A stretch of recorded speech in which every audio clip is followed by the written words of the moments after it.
Chapter 2. Difficult Journeys.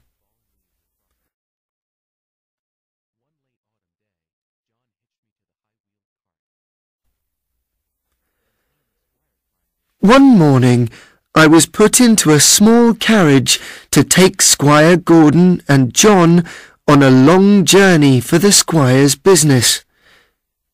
I liked pulling this carriage because it was very light and easy to pull. It was raining when we left, and it was also windy, with many leaves blowing across the road.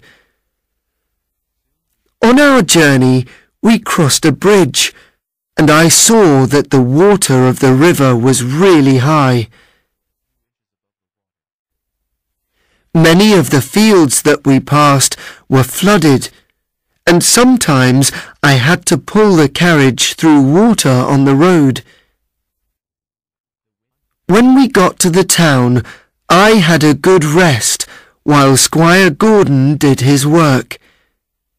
We started to go home late in the afternoon, and now there was a real storm. I heard the strong wind blowing through the big trees that we passed. "I will be happy when we are out of the wood," said Squire Gordon. And as soon as he said this, a big tree suddenly fell across the road in front of us with a loud crash. "That was close," said John. "What can we do?" asked Squire Gordon. "We can't go forward," said John. "I think that we'll have to go back home a different way." So we went back along a different road. It was longer, and when we got to the bridge, it was dark. We started crossing the bridge, but I felt that something was wrong, so I stopped. "Come on, Beauty!" said Squire Gordon, who tried to make me cross the bridge. "There's something wrong," said John. "What's the matter, Beauty?"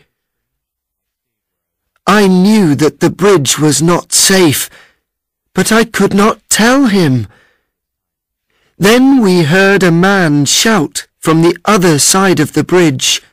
"Stop!" he called. "The bridge is broken in the middle.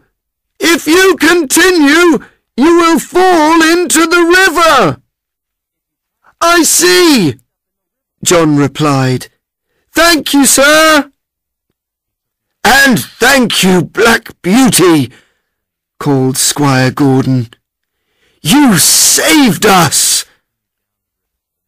We had to take another road home, but the wind was less strong now. At last we saw the gates of Birtwick Park. I was very pleased to be home, and enjoyed my evening food because I was very tired.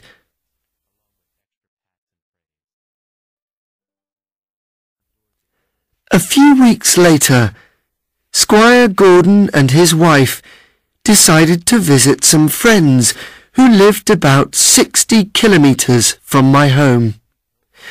They drove Ginger and me about 35 kilometres on the first day. We stopped often before we reached the town, where we would stay for the night at an inn. Ginger and I were fed and brushed. We were ready to go to sleep when another horse arrived. His young rider smoked a cigarette while his horse was brushed.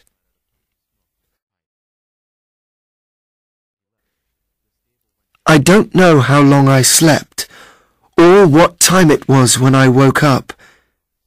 I felt uncomfortable, although I did not know why. I heard Ginger coughing, and I saw that the air was filled with smoke. Then I knew that there was a fire.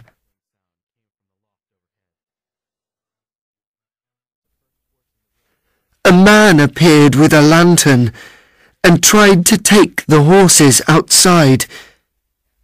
We could see that he was anxious, and this frightened us even more.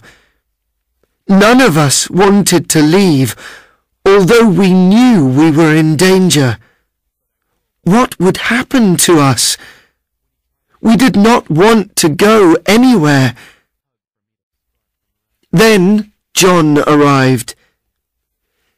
"Come on, my beautiful horses. Wake up, please. It's time to go."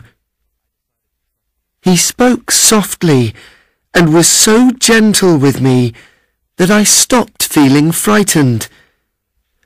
I slowly followed him out of the building and away from the fire.